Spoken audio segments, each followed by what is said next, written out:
Hello, my name is Alan Rycroft, and I want to introduce WorkLaw's August newsletter. This newsletter contains an article on dismissal for refusing to accept a demand. Now, you probably know that some dismissals are regarded as so unfair that they are called automatically unfair dismissals.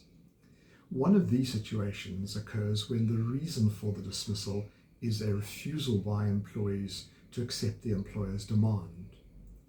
In a recent judgment of the Labour Appeal Court, the question was whether it is an automatically unfair dismissal for an employer in the context of a retrenchment process to dismiss an employee who refuses to accept an offer of alternative employment.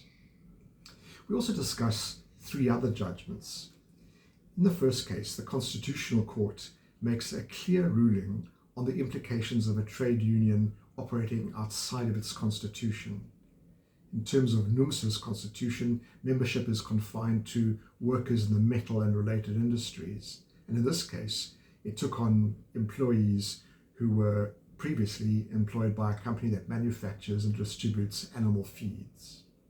The Constitutional Court had to decide if a trade union is bound by its constitution and cannot admit members outside of its defined scope. The second case gives some guidance on how an inspection in loco should be conducted.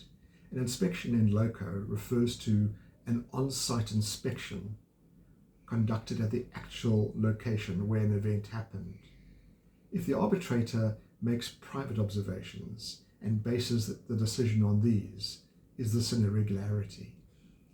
The third case looks at the implications for decision makers where the parties have agreed on terms of reference in a pre-trial minute. The case asks whether parties are bound by an agreement reached in a pre-trial minute and whether it's open to the court to adjudicate on issues that fall outside the scope of issues agreed upon by the parties. So once again, I think a very varied newsletter, which I hope you'll find helpful.